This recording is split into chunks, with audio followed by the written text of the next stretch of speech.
The arrow came out of nowhere and struck the fence post, inches from Ren's hand. She did not scream.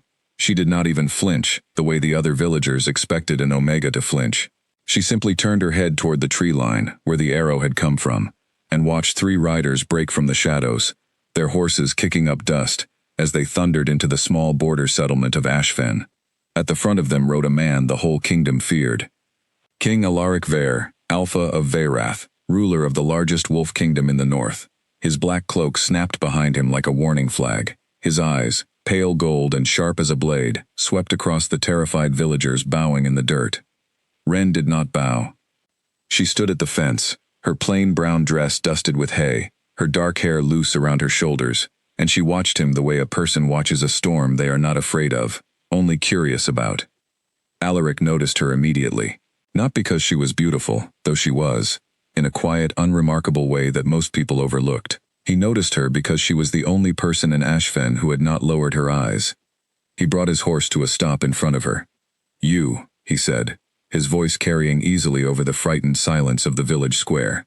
"Why do you not kneel before your king?" Ren met his gaze steadily. "I did not know kneeling was required to greet a guest," she said, her voice soft but even. A ripple of shock passed through the crowd. Nobody spoke to the Alpha King that way. Nobody dared. Alaric's mouth curved into something between amusement and contempt. He swung down from his horse, his boots striking the packed earth with a sound that made the villagers around them shrink back further. He walked toward Ren slowly, studying her the way a wolf studies something small and unfamiliar in its territory. "An Omega with a sharp tongue," he said. "That is rare. Most Omegas I meet can barely speak above a whisper, let alone challenge a king." "I did not challenge you," Ren said. "I only answered your question." "And what is your name, little Omega?" "Ren." He repeated it slowly, as if tasting the word, then let out a short laugh that had no warmth in it. Ren. Like the bird. Small, plain, forgettable. He turned to his warriors, who laughed on command, the way soldiers do when their king wants them to. "Tell me, Ren, do the other wolves in this village even acknowledge you? Or do they let you live at the edges, useless and unclaimed, because no pack wants a broken link in its chain?" The words landed exactly where he intended them to land. Ren felt the familiar sting of them, the same sting she had felt her whole life, from people who thought her silence meant she had nothing to offer. But she had learned long ago that giving people the reaction they wanted only fed them further. "I live where I am needed," she said simply. "Not everyone needs to belong to a pack to matter." Something flickered across Alaric's face, gone before anyone could name it. He was not used to being answered so plainly, especially not by someone he had expected to crumble. "Bold words for someone with no rank," he said. "Tell me, little bird, what exactly is it that you do here, since you clearly do not fight, and you clearly do not lead?" Before Ren could answer, the ground beneath their feet gave a faint tremor. It was subtle, the kind of shift that most people would mistake for wind moving through grass. But Ren felt it in her bones the way she always did when they were near. She did not answer the king. She turned instead toward the dark line of forest bordering the village, her eyes narrowing slightly, her lips parting, as though she were listening to something no one else could hear. Alaric followed her gaze, frowning. "What is it?" "Nothing," Ren said quickly. Too quickly. "The wind." But it was not the wind, and Alaric's instincts, honed over years of ruling a kingdom built on strength and suspicion, told him she was lying. He studied her face for a long moment, searching for cracks in her calm expression, but found none. Whatever she had felt, she had folded it away and hidden it from him with practiced ease. "You are strange," he said finally, stepping back from her. "I do not like strange things I cannot explain." "Then perhaps you should stop asking questions you do not want honest answers to," Ren said. The crowd around them seemed to hold its breath. Alaric's jaw tightened, and for a moment it seemed as though his temper might finally break through his composed cruelty. Instead, he laughed again, louder this time, shaking his head, as if she were nothing more than an amusing curiosity he had stumbled upon during an otherwise dull inspection of his borders. "An Omega who thinks she can speak to a king as an equal," he said to his warriors. "I have seen many strange things in my life, but this may be the strangest yet." He turned back to Ren, his golden eyes cold. "Do you know what an Omega like you is worth in this kingdom? Nothing. You cannot lead. You cannot fight. You cannot even claim a mate strong enough to protect you. You are the lowest rung of the ladder, Ren, and you would do well to remember your place before you speak to your betters again. Ren's chest tightened, but she did not let it show on her face. She had heard versions of this speech her entire life, from her own pack elders, from the other villagers, from anyone who decided her quiet nature made her an easy target. She had built walls around herself brick by brick over the years, and Alaric's words, cruel as they were, did not break through them. If that is what you believe, she said, then I see no reason to convince you otherwise. She turned and walked away from him, back toward the small cottage at the edge of Ashfen where she lived alone, leaving the king of Veyrath standing in the square with his mouth slightly open, unaccustomed to being the one dismissed. His warriors exchanged uneasy glances behind him, unsure whether to laugh at the Omega's audacity or worry about how their king would respond to it. Alaric said nothing. He watched her retreating back until she disappeared past the tree line, and something about the ease with which she had walked away from him lodged itself uncomfortably in his mind. He told himself it did not matter. She was nobody, an Omega from a nothing village on the edge of his kingdom, and within a day, he would forget her name entirely. He was wrong, though he would not understand how wrong for quite some time. That evening, as the sun dipped low behind the mountains and painted the sky in streaks of orange and violet, Ren sat outside her small cottage, mending a torn cloak by the fading light. The forest behind her house was quiet, the kind of quiet that most people found unsettling, but that she had always found comforting. It was the only place in the world that had never mocked her, never judged her, never made her feel smaller than she was. She thought about the king's words as she stitched, not because they had wounded her deeply, but because they echoed so precisely the things she had heard for years from her own people. Weak, broken, useless. Words meant to shrink a person down until they believed the smallness was all they were capable of. She had stopped believing those words a long time ago, though she rarely let anyone know it. A soft rustle came from the tree line, and Ren looked up, unafraid. A pair of golden eyes glinted in the shadows, low to the ground, watching her with quiet patience. She smiled, setting her mending aside. "You do not have to hide," she said softly, her voice carrying easily in the still evening air. "I know you are there." The eyes blinked once, and then a massive shape stepped out from between the trees, larger than any wolf that had roamed these mountains in living memory. Its fur was silver gray, streaked with darker patches along its back, and its shoulders stood nearly as tall as Ren's waist. It moved with an ancient grace, as though it had been walking this earth since long before the first kings of Veyrath had ever claimed a throne. Ren did not startle. She had grown up around these creatures her entire life, though no one else in Ashfen had ever seen them, and those she had tried to tell had dismissed her stories as the fantasies of a lonely, strange girl. "They came again today," she murmured to the wolf, as it settled beside her, resting its enormous head near her knee. "The king and his warriors. He called me weak." She let out a small, tired breath. "He is not the first." The wolf made a low sound in its chest, almost like a growl but softer, gentler, as though it understood her words and disapproved of them on her behalf. "I did not tell him about you," Ren continued, running her fingers gently through the thick fur at the wolf's neck. "He would not believe me, even if I did. No one ever does." She looked out toward the darkening horizon, toward the direction the king and his warriors had ridden off in earlier that day, back toward the towering stone walls of Veyrath's capital. Something about the encounter had left an uneasy feeling in her chest, though she could not quite name why. It was not fear. She had long since stopped being afraid of cruel words. It was something else, something closer to a premonition, a sense that their paths were not finished crossing. The wolf beside her lifted its head suddenly, ears pricking forward, its body going still and alert. Ren felt it too, a subtle shift in the air, a tension that had not been there moments before. Somewhere beyond the tree line, far in the distance, she heard the faint sound of hooves and raised voices, carried on the wind from the direction of the eastern border. "Something is coming," she whispered. The wolf rose to its feet in one fluid motion, its silver fur catching the last light of the setting sun. It turned toward the sound, a low rumble building in its throat, and from deeper in the forest, Ren heard answering calls begin to rise, one after another, until the night was filled with a chorus of voices that had not been heard in Veyrath for over 100 years. She stood slowly, her heart beginning to beat faster, though her face remained calm. She had always known this day might come, the day when the wolves who answered only to her quiet voice would need to step out of the shadows and into the world that had forgotten they ever existed. She did not know yet that it would change everything, not just for her, but for the arrogant king who had mocked her that very afternoon, and for the entire kingdom that believed strength only came wrapped in crowns and swords. She only knew that the ancient wolves were rising, and that whatever was coming toward Ashfen in the darkness, they intended to meet it standing beside her.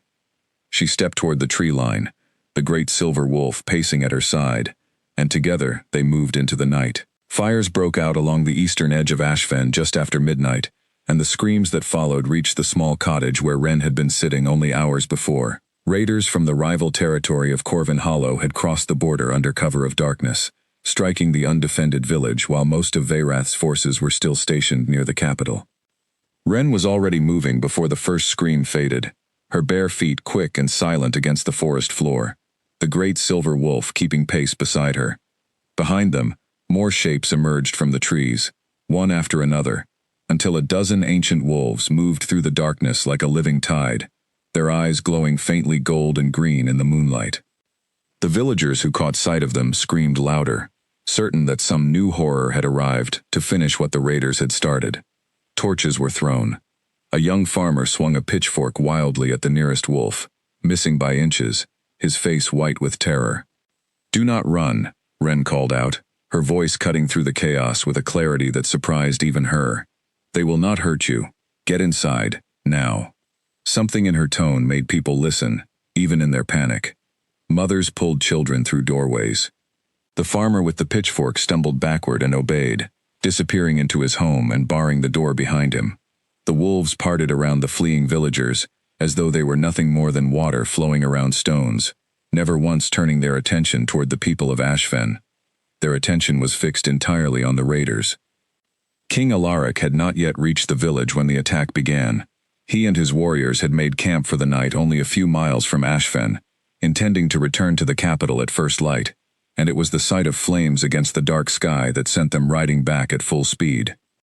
By the time Alaric's horse broke through the tree line into the village square, the battle was already unfolding in a way that made no sense to him at all. The raiders, a dozen or more armed men who had clearly expected an easy, undefended target, were being driven back not by Veyrath's soldiers, who had not yet arrived, but by wolves. Enormous ancient wolves, larger than any creature Alaric had ever seen roam these lands, moving with terrifying precision and coordination, as though following orders from some unseen commander. Alaric had grown up hearing legends about creatures like this, wolves said to have existed before the first Alpha Kings ever claimed the throne of Veyrath, wolves that answered to no pack and bowed to no crown.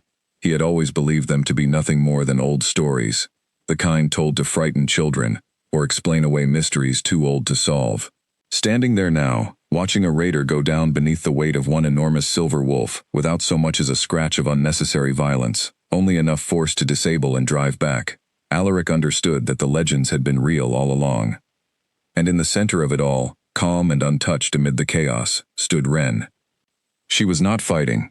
She held no weapon. She simply stood near the well at the center of the village, her dark hair loose around her shoulders, her eyes tracking the movement of the wolves, the way a conductor tracks the movement of an orchestra. Every so often her lips moved, too quiet for Alaric to hear over the noise of the battle, and each time they did, the wolves shifted direction as though responding directly to her voice. Alaric swung down from his horse, drawing his sword, ready to join the fight, but before he could take more than a few steps, one of the raiders broke free from the wolves and lunged toward Ren with a blade raised high. Alaric's heart lurched, an unfamiliar and unwelcome sensation, and he surged forward, but he was too far away to reach her in time. He did not need to. The great silver wolf appeared as though from nowhere, moving faster than anything of its size should have been able to move, and knocked the raider aside with enough force to send him sprawling several feet away, disarmed and groaning on the ground.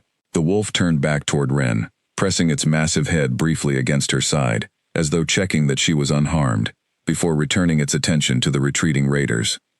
Ren reached out and rested her hand on the wolf's shoulder, murmuring something too quiet for anyone else to hear, and the wolf calmed instantly, its hackles smoothing down, its stance shifting from aggression to watchful readiness.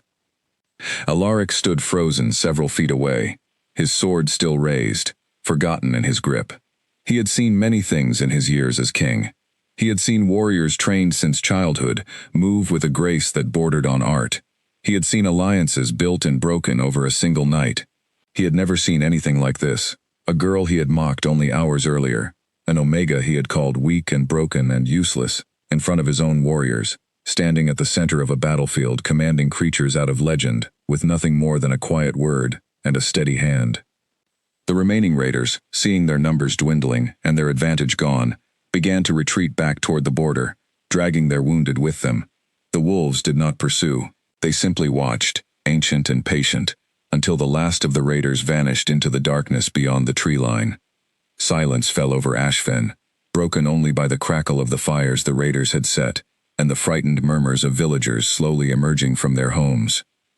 Alaric lowered his sword slowly, his eyes fixed on Ren as she moved through the village, checking on the wounded, murmuring soft reassurances to frightened children, her presence somehow calming the chaos that remained, even without the aid of the wolves.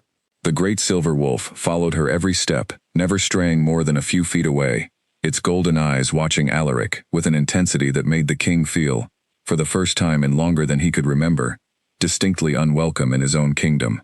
He approached her slowly, sheathing his sword, unsure exactly what he intended to say. The confident cruelty he had worn so easily that afternoon felt suddenly hollow, difficult to summon in the face of what he had just witnessed. "You," he said, his voice quieter than it had been earlier, stripped of its earlier mockery. "Explain this to me." Ren turned to face him, her expression unreadable in the flickering firelight. "Explain what, my king?"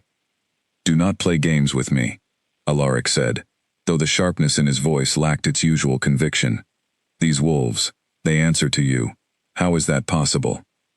"I did not ask them to come," Ren said honestly. "They came because Ashfen was in danger, and because I asked them to help. That is not an answer." "It is the only one I have," Ren said. "I have known these wolves my whole life. They trust me. I do not fully understand why, only that it has always been this way." Alaric studied her closely, searching for any sign of deception, but found none. Whatever this connection was, she seemed as uncertain about its origins as he was. "These are not ordinary wolves," he said slowly. "I have heard stories, old ones, about creatures like this. Guardians, older than the first Alpha bloodline. I did not believe they still existed." "Perhaps they did not, until tonight," Ren said quietly. "Or perhaps they have always been here, waiting for someone willing to listen." Around them, the wolves began to withdraw one by one, melting back into the shadows of the forest, as silently as they had emerged, until only the great silver wolf remained at Ren's side, watching Alaric with unwavering, ancient eyes. Alaric looked at the wolf, then back at Ren, and for the first time since their encounter that afternoon, he found himself entirely without words. The mockery he had offered her so easily hours earlier now felt like a mistake of a magnitude he was only beginning to understand, though his pride was not yet ready to admit it aloud. "This is not finished," he said instead, his tone caught somewhere between warning and something else entirely. "I want answers, Ren. Real ones. Tomorrow, you will come to the capital, and you will explain everything you know about these creatures." "And if I refuse?" "You will not refuse," Alaric said, though there was less command in his voice than he intended. "Not when the safety of this kingdom may depend on understanding what I just witnessed." Ren held his gaze for a long moment, the great silver wolf pressing gently against her side, as if lending her its silent support. Finally she nodded once, slow and deliberate. "Then I will come," she said, "not because you commanded it. Because Ashfen and the villages beyond it deserve protection, whether the kingdom believes I am worthy of respect or not." Alaric said nothing in response, though something in his chest tightened at her words, an unfamiliar discomfort he did not yet have a name for. He turned and walked back toward his warriors, already barking orders for the wounded to be tended and the fires to be extinguished, leaving Ren standing alone beneath the stars with the last of the ancient wolves at her side. Behind him, as he mounted his horse and prepared to organize the defense of the border for the remainder of the night, he found his gaze drifting back toward her more than once, and each time, The memory of his own cruel words from earlier that day rose uncomfortably in his mind, refusing to be dismissed as easily as he wished they would be. For the first time in his reign, Alaric Vare, Alpha King of Veyrath, understood what it felt like to be entirely uncertain of his own judgment, and though he would not admit it to anyone, least of all himself, he found that he was already anticipating what tomorrow's conversation with the quiet Omega might reveal. The road to the capital was longer than Ren remembered, though she had only traveled it once before, as a child, with a mother who had died before she was old enough to properly remember her face. The stone towers of Veyrath rose ahead of her carriage, like teeth against the pale morning sky, and the closer they came, the more her chest tightened with a feeling she refused to call fear. She had agreed to come. She would not let anyone see her regret it now. The carriage rattled through the lower districts of the city, past markets already bustling with the noise of vendors and the smell of fresh bread, past children chasing each other between stalls, past soldiers in Veyrath's colors standing guard at every major crossing. None of them knew who rode inside the plain, unmarked carriage, and Ren preferred it that way. She had spent her whole life being looked at and dismissed in the same breath, and she was not eager to be looked at by an entire kingdom. When the carriage finally stopped inside the castle courtyard, a young guard with a nervous, unpracticed expression opened the door and offered his hand to help her down. Ren accepted it politely, though she required no help, and stepped out into the vast stone courtyard where King Alaric stood waiting, flanked by two of his most trusted advisors. He looked different in daylight than he had the night before, less like a storm, and more like a man carrying the full weight of a kingdom on his shoulders. His golden eyes found hers immediately, and something unreadable passed across his face before he schooled it back into the composed, distant expression of a ruler. "You came," he said. "I said I would. Omegas do not always keep their word to kings," he said, though there was less bite in it than there might have been the day before. "Perhaps you have simply not met the right Omegas," Ren replied evenly. One of his advisors, an older woman with silver hair pulled into a tight braid, made a small sound that might have been a suppressed laugh, quickly hidden behind a polite cough. Alaric shot her a brief look before returning his attention to Ren. "Walk with me," he said. "There is someone I want you to meet." He led her through the castle's outer halls, past tapestries depicting battles fought generations before either of them had been born, past portraits of Alpha Kings, whose stern painted faces seemed to watch her pass with quiet disapproval. Ren kept her expression neutral, refusing to let the grandeur of the castle intimidate her, though a part of her could not help but notice how empty and cold it felt despite its beauty. There was no warmth here, none of the quiet comfort she felt beneath the trees of the forest surrounding Ashfen. They arrived at a small study tucked away in a quieter wing of the castle, where an elderly woman sat surrounded by stacks of old books and yellowed scrolls, her white hair pulled back loosely, her eyes sharp despite the deep lines etched into her face by age. She looked up as they entered, her gaze settling on Ren with an intensity that made Ren feel, for the first time since arriving, as though she were being truly seen rather than simply judged. "This is Merrin," Alaric said. "She has served as seer and keeper of Veyrath's oldest histories since before I was born.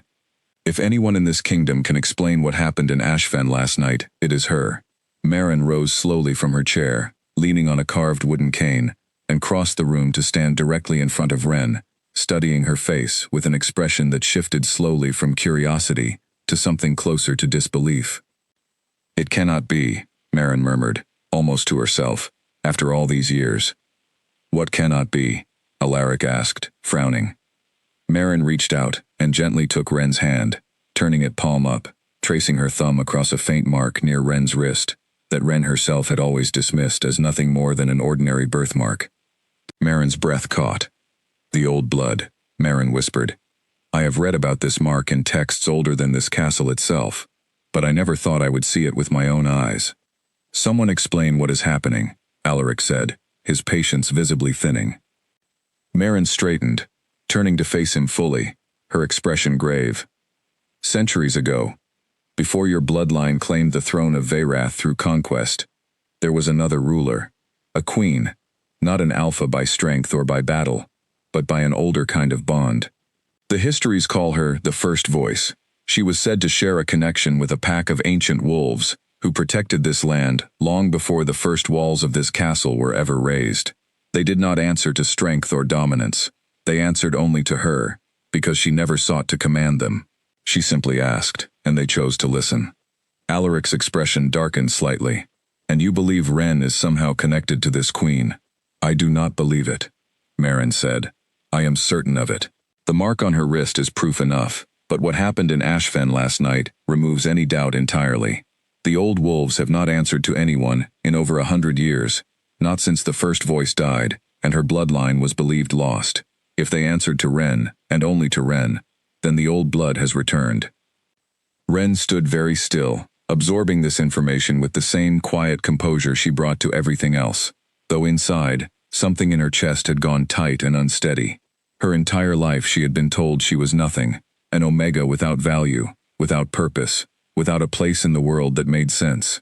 And now, in the span of a single conversation, she was being told that she carried the blood of a queen who had ruled this very kingdom before Alaric's ancestors had ever seized it by force. What does this mean for her? Alaric asked, his voice quieter now, though his eyes had not left Ren's face. It means, Merrin said slowly, that the throne you sit upon, my king, was not always won through strength alone. It was once shared, guided by a voice the wolves themselves trusted more than any blade or crown. If the old texts are correct, and the old wolves have indeed reawakened, then Veyrath may be facing a shift no one currently living has ever witnessed. Alaric's jaw tightened, and Ren watched something complicated pass behind his eyes, something that looked almost like fear, though he would never have admitted to feeling such a thing. He turned away from both of them, walking to the narrow window that overlooked the courtyard below, his hands clasped tightly behind his back. I did not ask for this, Ren said quietly, breaking the silence that had settled over the room. I never wanted a crown, or a claim to anything, beyond a quiet life among people who did not despise me for my silence. And yet here you stand, Alaric said, without turning around, carrying a bloodline older than mine, commanding creatures that answer to no one else in this kingdom. That does not make me your enemy, Ren said. Alaric finally turned back to face her, his expression carefully guarded. No, he said slowly. But it does make you something I do not yet know how to categorize. And I do not trust things I cannot categorize. Merrin cleared her throat gently, drawing their attention back to her. Whatever discomfort this discovery brings you, my king, I would advise against dismissing it. The rival lords along our borders have long resented Veyrath's strength. If word spreads that the old wolves have reawakened and answer to an omega with a forgotten claim to this throne, they may see it as either a threat to be eliminated or a prize to be seized for themselves. The weight of her words settled heavily over the room. Ren felt a chill move through her that had nothing to do with the cool stone walls surrounding them. She had spent her entire life trying to remain unnoticed, and now, in a single night, she had become something every ambitious lord in the region would want to control. She cannot return to Ashfen unprotected, Merrin continued. Not now. Alaric was quiet for a long moment, his gaze moving between Merrin and Ren, clearly weighing options that had nothing to do with the confident certainty he usually carried as king. Finally he spoke, his voice low and measured. She will remain here, at the castle, until we understand the full scope of what we are dealing with. I have a home, Ren said firmly, unwilling to be spoken about, as though she were not standing in the room.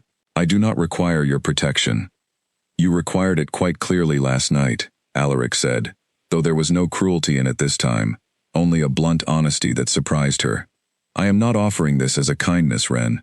I am offering it because the safety of my kingdom may depend on understanding what you are capable of, and because leaving you exposed to lords, who would gladly use you as a weapon against Veyrath, is not a risk I am willing to take. Ren studied him carefully, searching for the mockery that had colored his every word the day before, but found none. Whatever had shifted in him since witnessing the wolves defend Ashfen, it seemed to have stripped away at least some of the arrogance he wore so easily.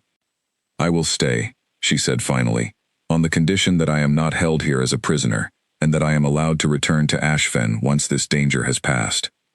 Agreed, Alaric said, with a small nod that felt almost like respect, though neither of them would have named it that yet. Merrin watched the exchange with quiet interest, a faint, knowing expression crossing her weathered face, before she turned back to her scrolls, already beginning to search for anything further the old texts might reveal about the first voice. and the true nature of the bond she had once shared with the old wolves. Outside the narrow window, clouds were gathering over the distant mountains, dark and heavy with the promise of a storm. Ren watched them for a long moment, thinking of the great silver wolf she had left behind in Ashfen, wondering if it could somehow sense the uncertainty settling over her now, so far from the quiet forest that had always been her only true home. She did not yet know that the storm gathering over the mountains was nothing compared to the one already beginning to build within the walls of Veyrath's own court, where whispers of an Omega who commanded ancient wolves were already beginning to spread among the nobles, each one calculating exactly what her existence might mean for their own ambitions. Word of the Omega who commanded the old wolves spread through the castle faster than fire through dry grass. By the second day, servants whispered about her in the corridors. Guards stole glances at her when they thought she was not looking, and nobles who had never once acknowledged an Omega's existence suddenly found reasons to walk past the guest chambers where she had been given a room. Ren tried to ignore it. She had spent years learning to let the whispers of others slide past her without leaving marks, and she was not about to lose that skill now, no matter how many curious eyes followed her through the halls of Veyrath's castle. What she found harder to ignore was Alaric. He summoned her to a private chamber on the third day, one she had not visited before, smaller than his formal throne room, but no less imposing, lined with shelves of old weapons and maps of the kingdom's borders. He was standing over one such map when she entered, tracing the eastern border with his finger, his expression tight with concentration. "You wanted to see me," Ren said, closing the door behind her. "I want to understand what you are capable of," Alaric said, not looking up from the map. "Not through stories or old texts. I want to see it myself. You saw it in Ashfen." "I saw wolves respond to a crisis," he said. "I did not see the full extent of your control over them. If I am to trust you, Ren, I need to understand exactly what you are, and what you can do." Ren felt a flicker of frustration at the word trust, given how little of it he had extended her only days before. "You mock me one day and demand my trust the next," she said. "You cannot have both." Alaric finally looked up from the map, and for a moment, something almost like discomfort crossed his features. "I was wrong about you," he said, the words clearly costing him something to admit. "I judged you the way I judge most Omegas who cross my path, without bothering to look closer. That was a mistake I do not intend to repeat." It was not quite an apology, but it was closer to one than Ren had expected from him. She studied his face for a long moment, searching for the arrogance she had grown to expect, but found instead something more complicated. Uncertainty. A king unaccustomed to being wrong, forced to reckon with the possibility that he had been. "What is it you want to see?" she asked finally. Alaric gestured toward the window, beyond which the castle's training grounds stretched out, empty at this hour, except for a lone figure standing near the edge of the forest line that bordered the eastern wall. "My beta, Corwin, has agreed to test the limits of your bond with the wolves. He will approach the tree line. If a wolf responds, we will know whether your control extends beyond Ashfen, or whether it was simply proximity that allowed you to command them there." Ren's stomach tightened at the plan. "That is dangerous. Corwin does not need to prove anything by putting himself at risk." "He is a warrior. He understands risk," Alaric said. "And I need proof, Ren, not just for myself, but for the nobles who will otherwise dismiss everything that happened in Ashfen as a fluke or a rumor, exaggerated by frightened villagers." Ren wanted to argue further, but she understood the position Alaric was in, however much she disliked it. A king ruled through certainty, and uncertainty about her abilities left him vulnerable to nobles who would use any doubt as an opportunity to undermine him. They walked together to the training grounds, where Corwin, a broad-shouldered warrior with a scar running along his jaw, waited with visible unease, despite his attempt to appear composed. He greeted Ren with a respectful nod, though his eyes betrayed his nervousness about the task ahead. "Approach the tree line," Alaric instructed him. "Provoke a response, but do not attack unless directly threatened." Corwin hesitated only a moment before obeying, walking slowly toward the dense forest bordering the training grounds, his hand resting on the hilt of his sword. Ren watched with growing tension, her earlier calm replaced by a coiled readiness she rarely allowed herself to show. For several long moments, nothing happened. Corwin reached the edge of the tree line and paused, glancing back toward Alaric uncertainly. Then, without warning, a low growl rumbled from the shadows, and a wolf emerged, smaller than the great silver one from Ashfen but no less imposing, its hackles raised, its teeth bared in clear warning.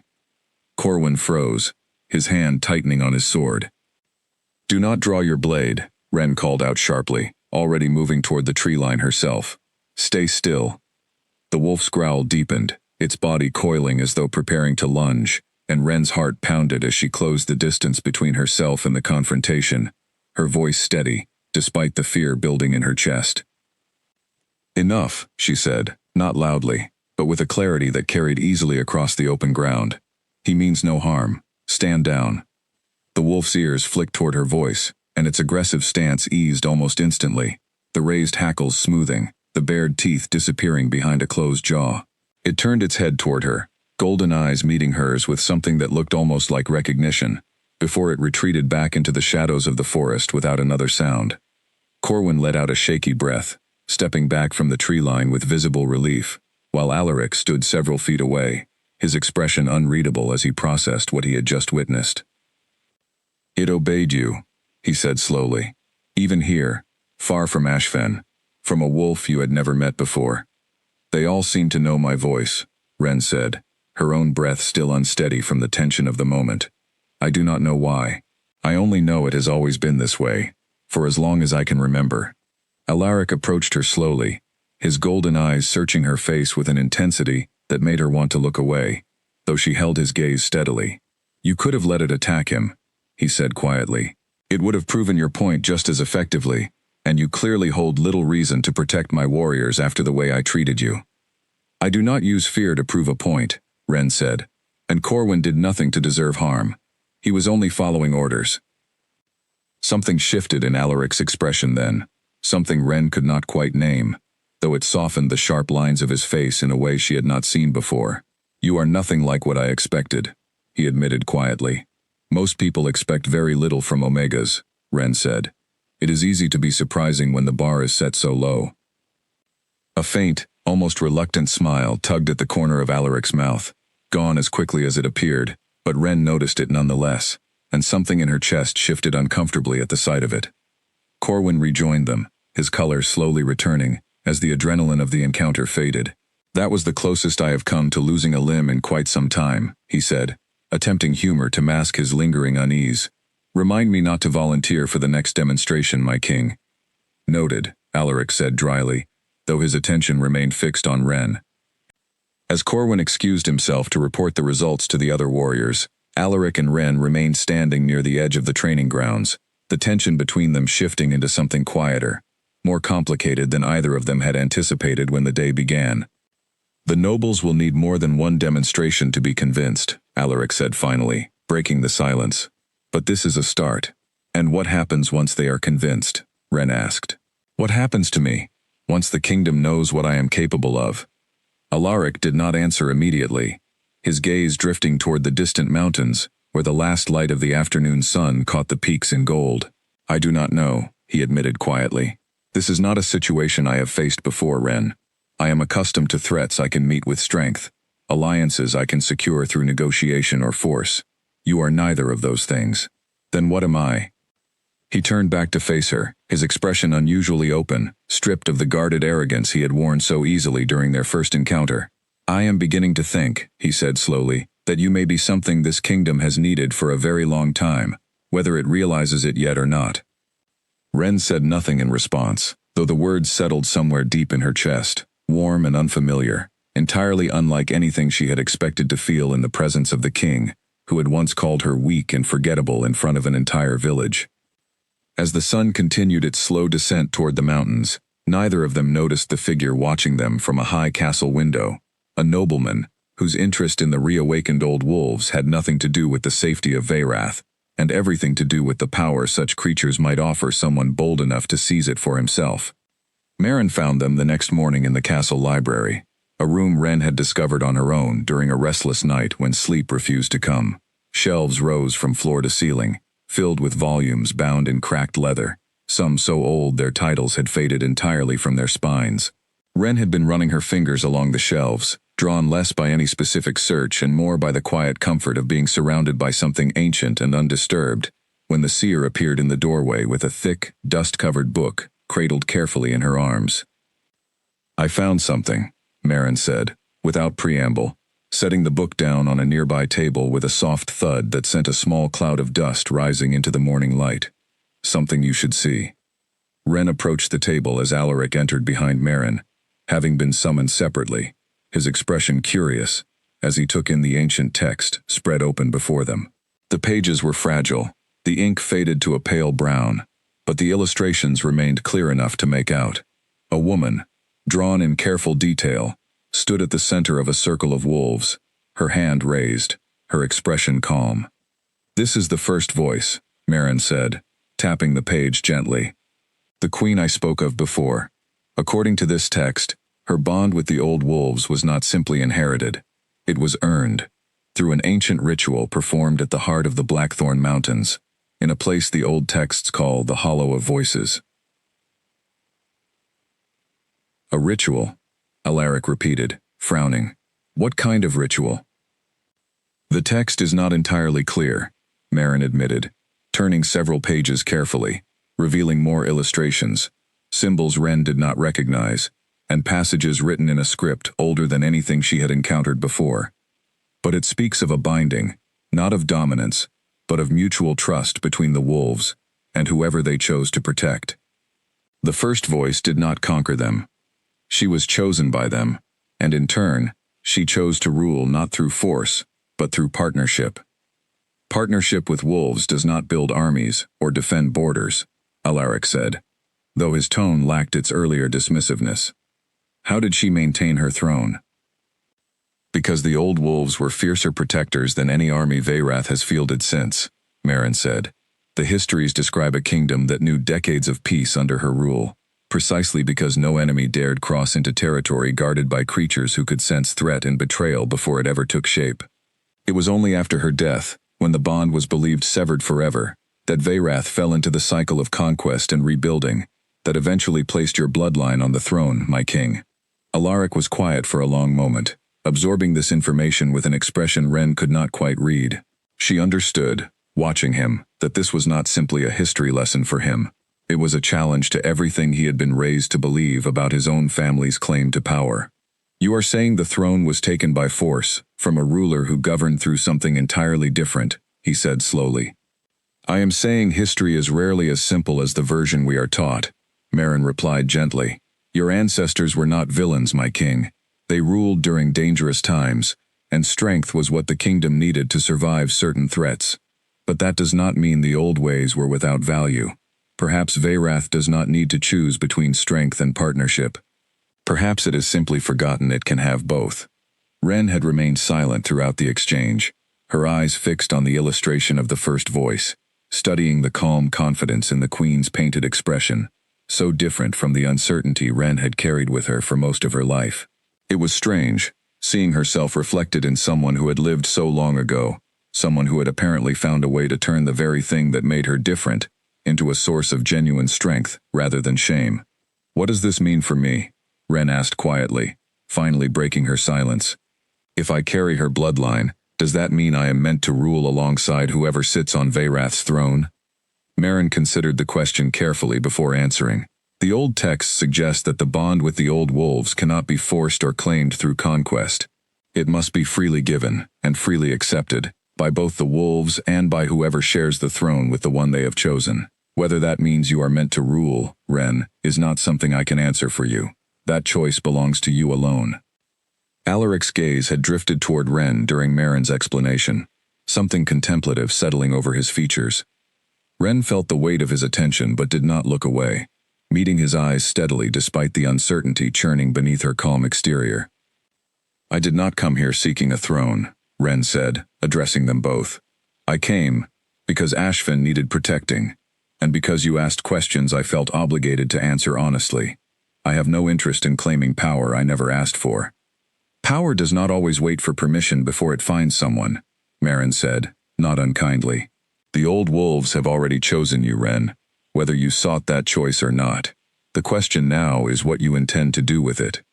Before Ren could respond, a sharp knock interrupted the conversation, and one of Alaric's guards entered, his expression tense.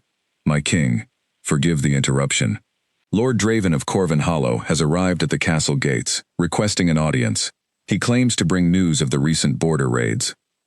Alaric's expression shifted immediately, the contemplative openness from moments before, hardening back into the guarded composure of a ruler facing a potential threat. Draven does nothing without purpose, he said grimly. If he has come himself, rather than sending an envoy, he wants something more than to discuss a failed raid he likely orchestrated in the first place. Shall I refuse him entry, my king? The guard asked. Alaric hesitated, glancing briefly toward Ren before answering. No. Denying him access will only confirm whatever suspicions he already carries. Grant him entry, but ensure the guard is doubled throughout the castle. I do not trust Draven's intentions, and I especially do not trust them now, given what happened in Ashven.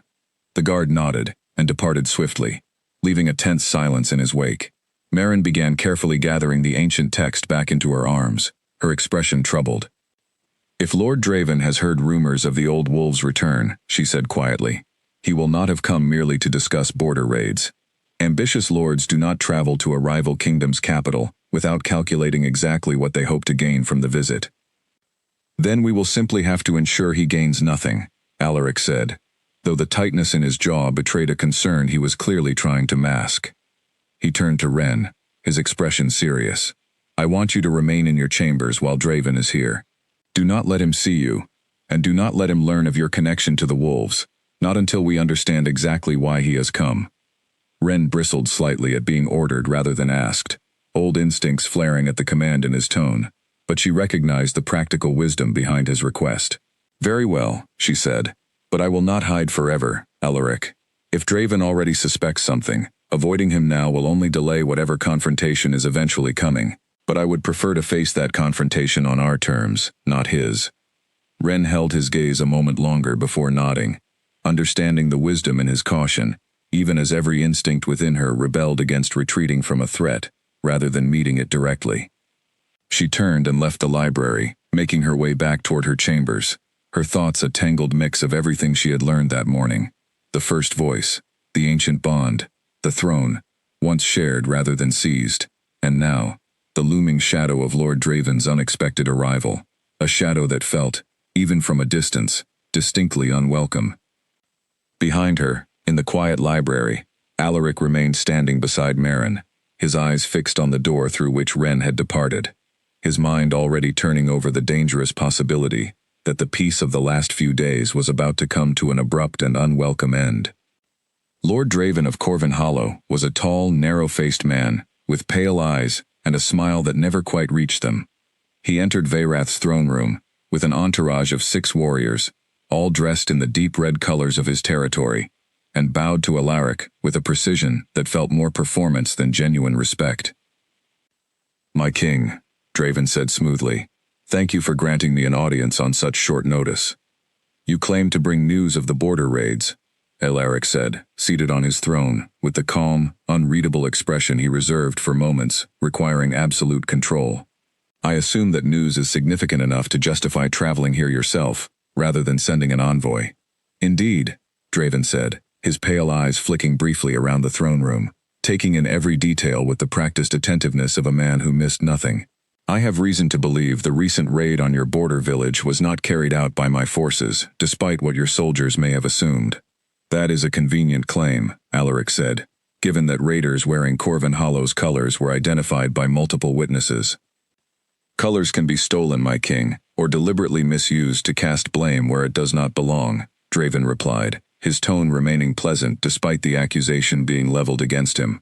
I have my own suspicions about who might benefit from framing my territory for an attack against yours, particularly given the rather unusual defense your village apparently mounted against the raiders.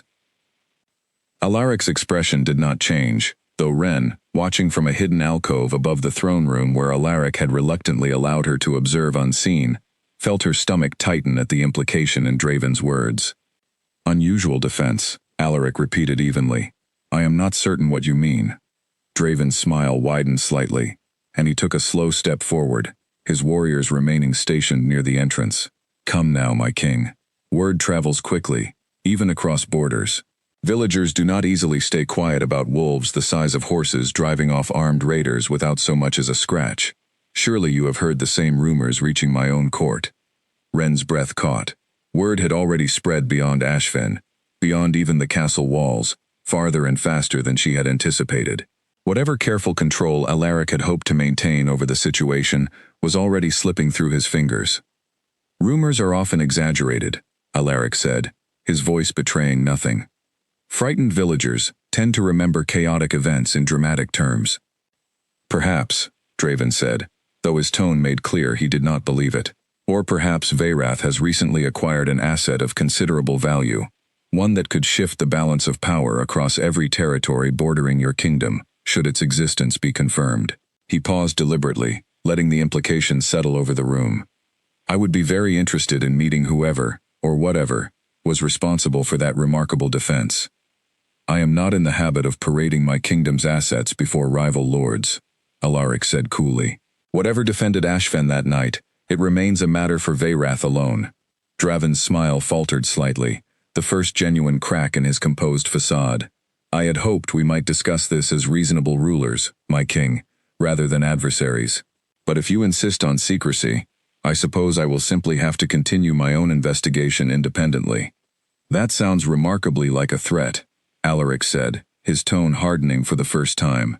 Merely an observation, Draven replied smoothly, though the warning beneath his words was unmistakable. Corvin Hollow has considerable resources, my king, and considerable patience.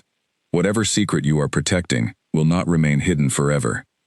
He bowed once more, a shallow, mocking gesture, before turning to depart with his warriors trailing behind him.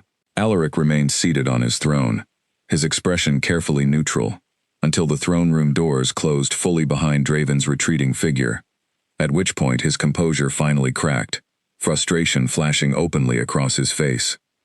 Ren descended from the hidden alcove moments later, finding Alaric still seated, his jaw tight, one hand gripping the armrest of his throne with visible tension. He knows, she said quietly, approaching him. Or at least, he suspects enough to be dangerous. He suspects, Alaric agreed grimly, which means it is only a matter of time before he acts on that suspicion, one way or another. What will he do? Alaric rose from his throne, pacing the length of the room with restless energy. Draven does not act rashly. He will gather information first, likely through spies within my own court, before deciding whether to attempt seizing you by force or negotiating some manner of alliance that benefits Corvin Hollow at Veyrath's expense. Seizing me, Ren repeated, the words settling uncomfortably in her chest. Alaric stopped pacing, turning to face her directly, his expression serious. If Draven believes controlling you means controlling the old wolves, he will not hesitate to attempt exactly that, Ren. You must understand the danger you are now in. This is no longer simply about protecting Ashfen from raiders. Every ambitious lord across every bordering territory will soon know what you are capable of, and many of them will not hesitate to use whatever means necessary to claim that power for themselves. The weight of his words settled heavily over her, and for the first time since arriving at Veyrath, Ren felt a genuine current of fear move through her, sharper and more immediate than anything Alaric's earlier mockery had ever managed to provoke. Then what do we do? She asked. We prepare, Alaric said firmly. I will increase security throughout the castle, and I want you kept close, where I can ensure your protection directly. I do not need to be guarded like a prisoner, Ren said, old instincts flaring again at the implication. This is not about control, Ren, Alaric said, his voice softening slightly. It is about keeping you safe from men who would gladly harm you to claim what you carry. I am not asking you to hide who you are. I am asking you to let me help protect it. Ren studied his face carefully, searching for any trace of the arrogance that had once defined every interaction between them, but found instead something that looked remarkably like genuine concern. Something in her chest shifted uncomfortably at the sight of it, an unfamiliar warmth she was not entirely certain what to do with. Very well, she said finally, but I will not simply hide in a chamber while danger gathers outside these walls. If Draven or anyone else comes for me, I intend to be ready to defend myself and this kingdom, not cower behind locked doors. A faint, reluctant smile tugged at the corner of Alaric's mouth, the same expression she had noticed once before, during their encounter at the training grounds. I would expect nothing less, he said quietly. That night, As the castle settled into an uneasy quiet, Ren stood at the window of her chamber, staring out toward the dark shape of the Blackthorn Mountains, rising against the star-filled sky. Somewhere within those mountains lay the Hollow of Voices, the place where the first voice had once forged her ancient bond with the old wolves, through a ritual whose full meaning remained shrouded in mystery. Ren wondered, standing there in the darkness, whether that same hollow might hold answers she desperately needed now, answers about what she truly was, and what role she was meant to play in the storm that was clearly gathering around her, whether she had asked for it or not. Far below her window, unseen in the castle's darkened gardens, a figure moved quietly between the shadows, slipping a folded note into the hand of a waiting rider, before disappearing back into the castle's depths, the message already beginning its swift journey toward Corvin Hollow, carrying with it the confirmation Lord Draven had been waiting for. The attack came 3 days later, in the quiet hour just after dawn, when the castle gardens were still empty, except for the early bird song and the soft rustle of morning wind through the hedges. Ren had taken to walking there each morning, finding a small measure of peace among the carefully tended roses that reminded her, faintly, of the wildflowers growing untended near her cottage in Ashfen. She did not notice the figure emerging from behind a tall hedge until it was almost too late. The man moved with the trained precision of a hired blade, his face partially obscured by a dark hood, a short knife gripped in his hand as he lunged toward her with brutal efficiency. Ren's instincts, honed by years of caution around people who wished her harm, allowed her to twist away just enough to avoid the worst of the strike, though the blade caught her arm, tearing through fabric and skin in a sharp line of pain. She cried out, stumbling back, and the assassin advanced again, his expression cold and focused, clearly intent on finishing what he had started. Before he could close the distance, a streak of silver fur crashed through the hedges with terrifying speed, and the assassin was thrown backward, his knife skittering across the stone path as the great silver wolf pinned him down with a snarl that echoed off the garden walls. Ren clutched her wounded arm, breathing hard, watching as the wolf held the assassin in place, its teeth bared inches from his throat, waiting for a command she had not yet given. Ren. Alaric's voice cut through the chaos, and moments later he burst into the garden, his sword already drawn, his eyes widening as he took in the scene before him. Ren injured but standing, the assassin pinned beneath the massive wolf, blood staining the stone path where the confrontation had unfolded. He crossed the distance between them in seconds, his sword still raised as he assessed the threat, before kneeling briefly beside Ren, his expression tight with a concern that startled her with its intensity. "You are hurt," he said, his voice rougher than usual. "It is not deep," Ren said, though the throbbing pain in her arm suggested otherwise. The wolf stopped him before he could finish. Alaric's jaw tightened as he turned his attention to the pinned assassin, his golden eyes hardening with a fury that made even the trapped man flinch beneath the wolf's weight. "Who sent you?" he demanded. The assassin said nothing, his eyes darting nervously between Alaric and the enormous wolf still pressing him into the stone path.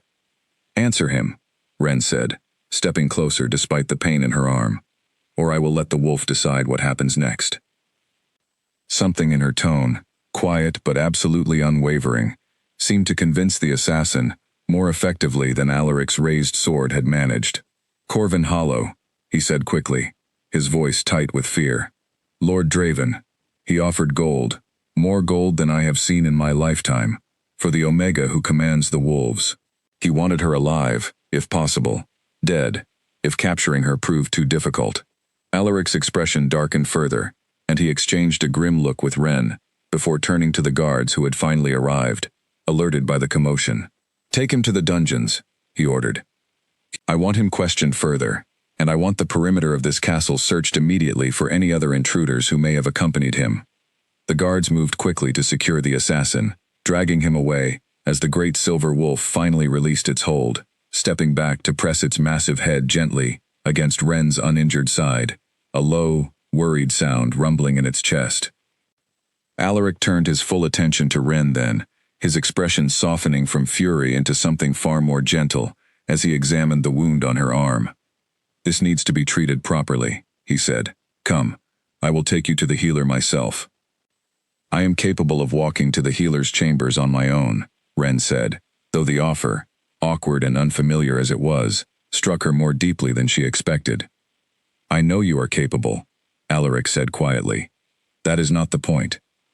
He offered his arm, and after a moment's hesitation, Ren accepted it, allowing him to guide her carefully through the castle corridors, the great silver wolf padding silently at their heels, refusing to let more than a few steps separate itself from her side. The healer, a kind elderly woman with steady hands, cleaned and bandaged the wound with practiced efficiency, assuring them both that it would heal well with proper rest, though Ren would likely carry a faint scar as a permanent reminder of the attack. Alaric remained close throughout the entire process, his presence a quiet, steady constant that Ren found herself unexpectedly grateful for.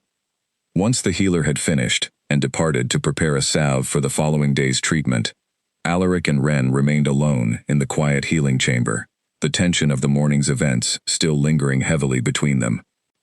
"This is my fault," Alaric said finally, breaking the silence. "I should have increased security in the gardens the moment Draven left the castle. I underestimated how quickly he would act." "You cannot blame yourself for another man's cruelty," Ren said gently. "Draven made his choice. You did not force his hand." "I brought you here," Alaric said, his voice low and rough, with something Ren had never heard from him before, something that sounded almost like guilt. "I insisted you remain at the castle, rather than returning to Ashfen, and now you have been wounded because of a danger I failed to fully anticipate." "And if I had returned to Ashfen," Ren said, "do you truly believe Draven's assassin would not have found me there instead, in a village with far less protection than these castle walls provide?" Alaric had no answer for that, though the tension in his shoulders did not fully ease. Ren studied him for a long moment, noticing, perhaps for the first time, the exhaustion etched into his features, the weight of responsibility he carried far more heavily than his confident public persona ever revealed. "You mocked me the day we met," she said softly, "called me weak, broken, unworthy of the wolf blood I carry. I have not forgotten those words, Alaric, and I likely never will fully." His expression tightened with what looked like genuine shame. "I know," he said quietly, "and I have no excuse worthy of the cruelty I showed you that day." "I am not asking for an excuse," Ren said. "I am telling you this because I want you to understand something. Despite everything you said that day, despite every reason I might have had to resent you, I have watched you these past days become someone I did not expect to find beneath the crown and the cruelty. Someone who values my safety, not because of what the wolves might offer your kingdom, but because you have come to see me as more than simply an asset to be protected for political gain." Alaric's golden eyes met hers, something raw and unguarded passing across his features. "You are more than that," he said, his voice quieter than she had ever heard it. "I did not understand that the day we met. I understand it now." The moment stretched between them, charged with something neither of them had fully acknowledged until this instant, something that had been building slowly, since the night the old wolves had first answered her quiet voice, in the chaos of Ashfen's defense. "Whatever happens next," Ren said finally, breaking the silence, "whatever Draven attempts, whatever the nobles decide, once they learn the full truth of what I am, I do not intend to face it as someone hiding in the shadows any longer. I have spent my entire life being told I was too quiet to matter. I am done believing that." Alaric reached out, gently taking her uninjured hand in his, a gesture so unexpected and so carefully tender that Ren's breath caught in her throat. "Then you will not face it alone," he said firmly. "Whatever comes, Ren, I intend to stand beside you, not as a king protecting an asset, but as someone who has come to genuinely care what happens to you." Outside the healing chamber's window, the morning sun had fully risen over Veyrath, casting warm golden light across the castle grounds where, only hours before, violence had nearly claimed everything Ren had only just begun to build. She held Alaric's hand a moment longer, drawing strength from the quiet certainty in his voice, before turning her thoughts toward the greater danger still gathering on the horizon, a danger that would soon test not only her own resolve, but the entire kingdom's willingness to accept a shift in power older and stranger than anything Veyrath had faced in generations. Maren summoned them both to the library a week later, her expression carrying an urgency Ren had not seen from the elderly seer before. Spread across the reading table lay several ancient maps, their edges brittle with age, alongside the same worn text detailing the history of the first voice that Maren had shown them weeks earlier. "I have found something important," Maren said, gesturing them closer. A passage I had overlooked in my earlier reading, describing the true nature of the bond between the first voice and the old wolves. What does it say? Alaric asked, leaning over the table with visible interest. The bond was never meant to belong to one person alone, Maren explained, tracing her finger along a faded illustration depicting two figures standing together at the center of the wolf circle, rather than the single figure Ren remembered from before. I mistook the earlier illustration for a solitary ruler, but this passage clarifies the truth. The first voice did not rule alone. She shared her throne, and her bond with the old wolves, with a partner she trusted completely. The wolves' loyalty was never simply to her bloodline. It was to the partnership itself, the balance between quiet wisdom and protective strength. Ren felt her pulse quicken as she studied the illustration more closely, understanding beginning to dawn even before Maren finished her explanation. You are saying the old wolves will not fully commit their protection to Veyrath, Alaric said slowly, unless that same partnership is restored. Precisely, Maren confirmed. The text describes a ritual at the Hollow of Voices, deep within the Blackthorn Mountains, where the bond can be renewed, not through conquest or singular claim, but through a willing union between the throne and the old blood. Without that renewal, the old wolves will remain protective of Ren individually, as they have already shown, but they will not extend their full strength to defending Veyrath as a kingdom. The weight of this revelation settled heavily over the room. Ren glanced toward Alaric, uncertain what this meant for either of them, though she could see the same complicated realization forming behind his eyes. And this ritual, Alaric said carefully, what exactly does it require? Maren turned several more pages, her expression growing more serious with each passing moment. The text is not entirely explicit, but it speaks of a shared vow, spoken freely before the wolves themselves, acknowledging the throne as something meant to be shared, rather than singularly claimed. It requires both parties to willingly relinquish the idea that strength alone determines the right to rule. Alaric was quiet for a long moment, his jaw tight with the weight of what this would truly mean, not simply for the kingdom's defense, but for the very foundation of authority his family had built over generations, through conquest and singular strength. This would mean surrendering absolute rule, he said finally, his voice careful. My family has held this throne through strength alone for generations. Sharing that power, formally, before the wolves and before the kingdom, would fundamentally change everything Veyrath has been built upon.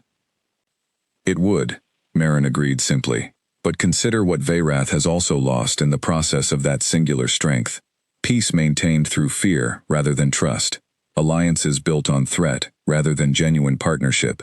The old wolves themselves, driven into legend and silence for over a century, protectors your kingdom desperately needs now, given the growing threat from Corvin Hollow and its allies. Ren remained silent throughout this exchange, though her mind raced through the implications of what Maren had described. She had never sought power, had never wanted anything beyond a quiet life, free from the mockery and dismissal she had endured for so long.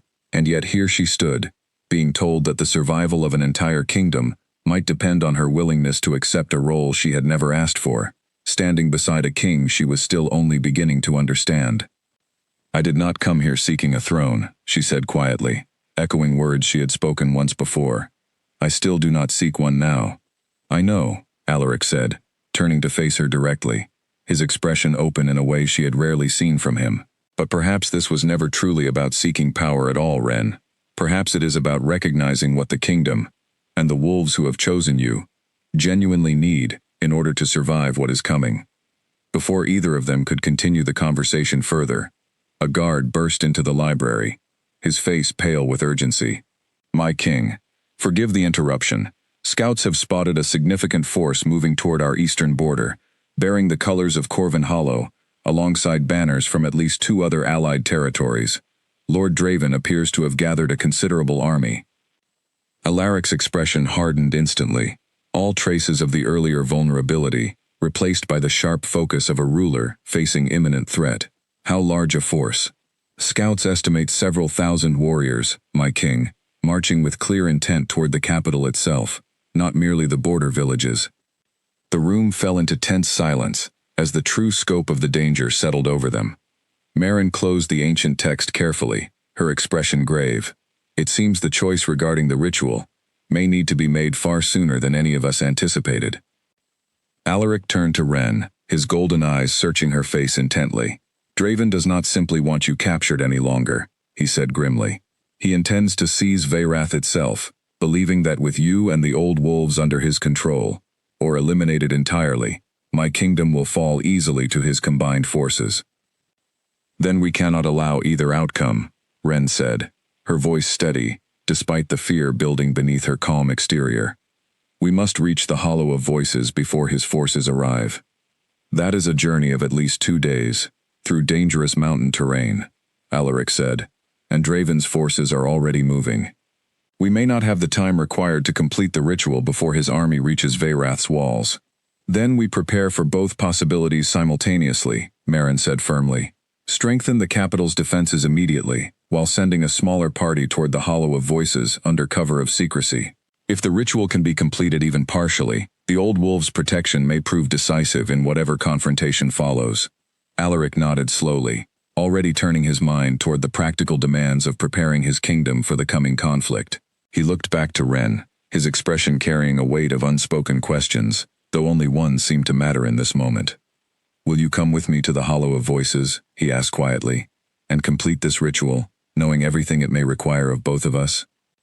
Ren held his gaze steadily, thinking of Ashfen, of the villagers who had trusted her enough to flee indoors at her word during the raiders' attack, of the great silver wolf, who had never once left her side since that first quiet night beneath the trees, and of the kingdom now facing a threat that could unravel everything, unless she chose to accept a role far larger than anything she had ever imagined for herself.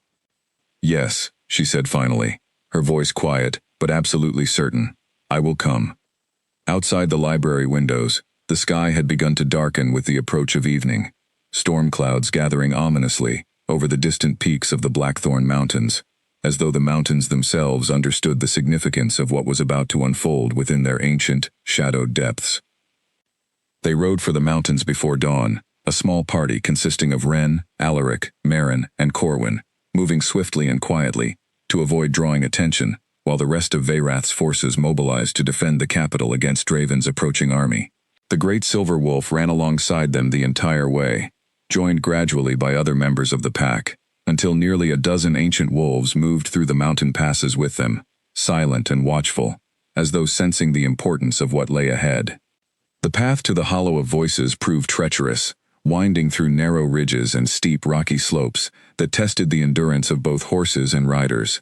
Ren felt the weight of the coming ritual pressing on her with each passing mile, uncertainty mixing with a strange, quiet resolve she had not expected to find within herself.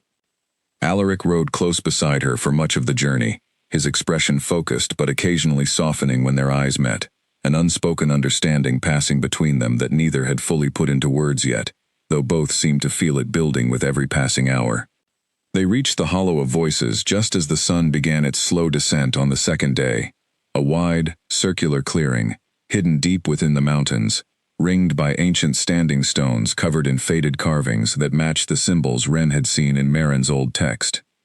The air within the hollow felt different somehow, charged with a stillness that seemed to hum faintly beneath the silence, as though the very stones remembered every ritual ever performed within their circle.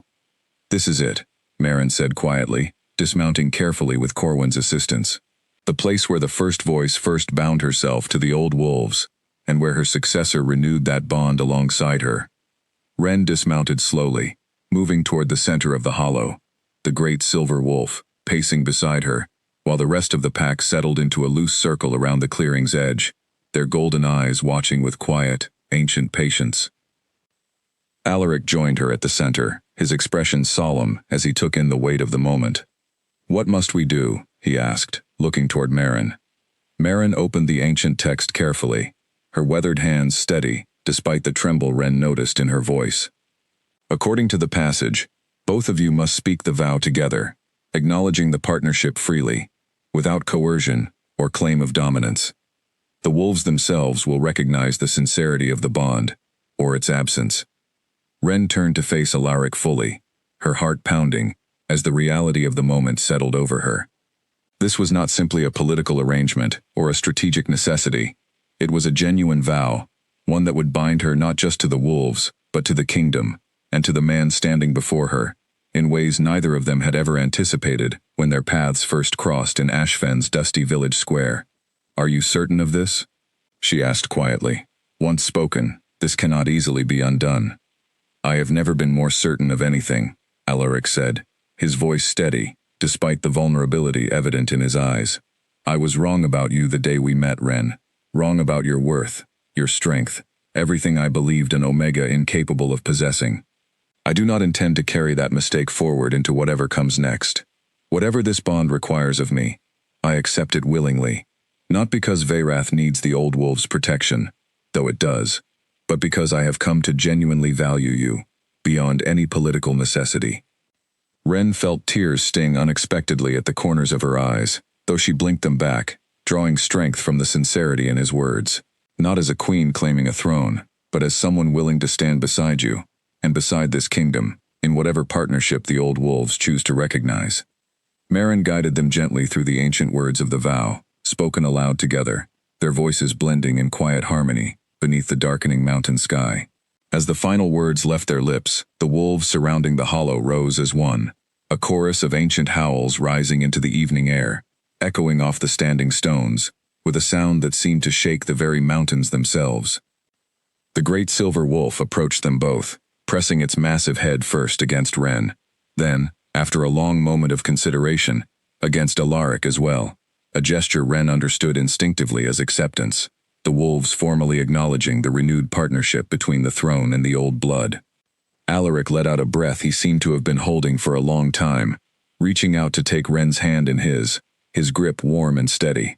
"It is done," he said softly. "It has only just begun," Meren corrected gently, though a small, satisfied smile crossed her weathered face. "The bond is renewed. Now we must see whether it holds strong enough to protect Veyrath from what awaits us upon our return." They did not have long to wonder. As they descended from the mountains the following morning, a scout intercepted them with urgent news. Draven's combined forces had reached the outskirts of Veyrath's capital far sooner than anticipated, and the city's defenses, though holding, were beginning to strain under the weight of the siege. They rode hard for the remainder of the journey, arriving at the capital as the sun began to set on the second day of the siege, the sounds of battle already echoing from the city's outer walls. Alaric's expression hardened into fierce determination as they approached, and Ren felt the great silver wolf's presence beside her solidify into something powerful and unshakable, the renewed bond humming with an energy she had never felt before. "Are you ready?" Alaric asked, drawing his sword as they prepared to enter the fray.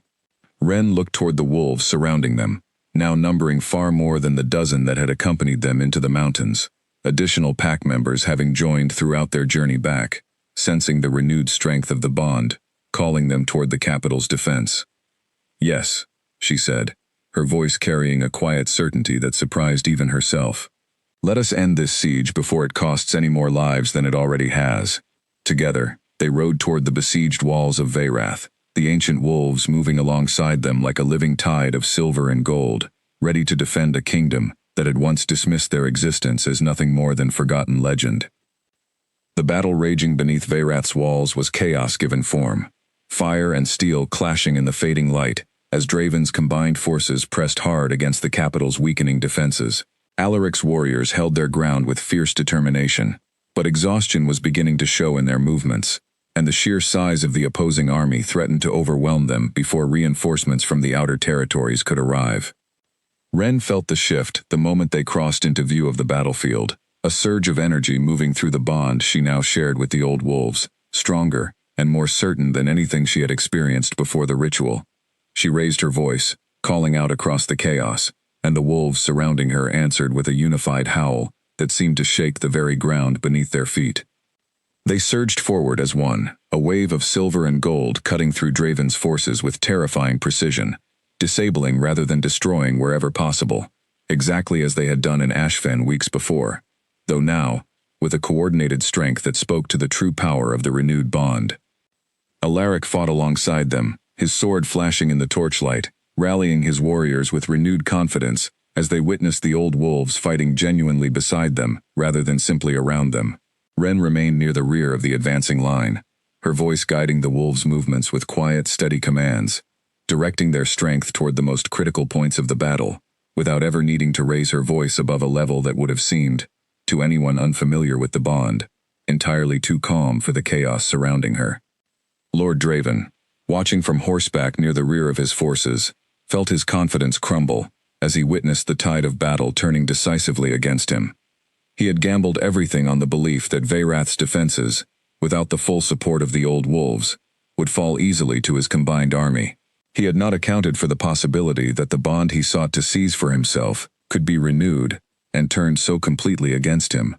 "Fall back," he shouted to his remaining warriors, his voice cracking with barely concealed panic. "Fall back to Corvin Hollow." His forces began a hasty retreat, harried by the wolves as they scattered back toward the eastern border, leaving behind a battlefield, gradually quieting from the chaos of open warfare into the exhausted stillness of victory finally secured. Alaric found Ren near the center of the battlefield, once the last of Draven's forces had fled beyond the horizon, his armor dented and scratched, but his expression carrying a fierce, relieved pride as he approached her. The great silver wolf stood protectively at her side, though its posture had eased from battle readiness into something calmer, watchful, but no longer tense. "You did this," Alaric said, his voice rough with exhaustion, and something deeper, something that sounded remarkably like awe. "The wolves fought for Veyrath because you called them to." "We did this," Ren corrected gently. "The bond required both of us, Alaric. This victory belongs to Veyrath, not to me alone." He reached out, gently cupping her face in his hands, his golden eyes searching hers with an intensity that made her breath catch. "I mocked you the day we met," he said quietly. "Called you weak, broken, unworthy. I have never been more wrong about anything in my entire life, and I intend to spend whatever years I have left, making certain the whole kingdom understands exactly how wrong I was." Ren felt tears finally slip free, exhaustion and relief, and something warmer, overwhelming the composure she had maintained throughout the entire ordeal. "You do not owe me grand gestures," she said softly. "You have already shown me, through everything since that day, exactly how much you have changed. I intend to show you far more than I already have," Alaric said, a faint, genuine smile finally breaking through the exhaustion etched into his features. "Starting with this." In the days that followed, as Veyrath began the slow process of recovering from the siege and rebuilding what had been damaged in the fighting, Alaric called together his full court, nobles and commoners alike gathering within the castle's grand hall, to witness a announcement that would reshape the very foundation of the kingdom's rule. Standing before them all, with Ren at his side and the great silver wolf resting calmly nearby, Alaric spoke of the ancient bond between the throne and the old blood, of the first voice, who had once ruled not through conquest alone, but through genuine partnership, and of his own decision to honor that legacy, rather than continue the singular claim to power his family had held for generations. "Veyrath will be stronger," he announced to the gathered court, "not through strength alone, but through the wisdom and protection that partnership provides. I ask this kingdom to recognize Ren, not simply as an Omega, once dismissed and mocked, but as the rightful keeper of the old blood, and as my equal partner in guiding Veyrath forward." A murmur rippled through the gathered nobles, some skeptical, some curious, but as the great silver wolf rose and moved to stand beside Ren, its presence a living testament to the truth of everything Alaric had described, even the most doubtful faces began to soften into something closer to acceptance. Ren stepped forward, her voice carrying clearly across the silent hall, steady and calm, despite the weight of every eye upon her. "I do not ask for your blind trust," she said. "I ask only for the chance to prove, through my actions, and not simply through the ancient blood I carry, that Veyrath can be stronger, safer, and more united through partnership than it ever was through fear alone." The silence that followed stretched long, before Meryn, standing near the front of the gathered court, was the first to kneel, followed slowly by Corwin, and then, one by one, the rest of the assembled nobles and warriors, until the entire hall had bowed before the quiet Omega, who had once been mocked at the edge of a forgotten village, now recognized as something the kingdom had needed for far longer than anyone had realized. Months later, standing at the edge of the mountains overlooking Ashfen, now flourishing under renewed protection and prosperity, Ren watched the sunset paint the sky in brilliant shades of gold and violet, the great silver wolf resting peacefully at her feet, while Alaric stood beside her, his hand finding hers in the quiet stillness of the evening.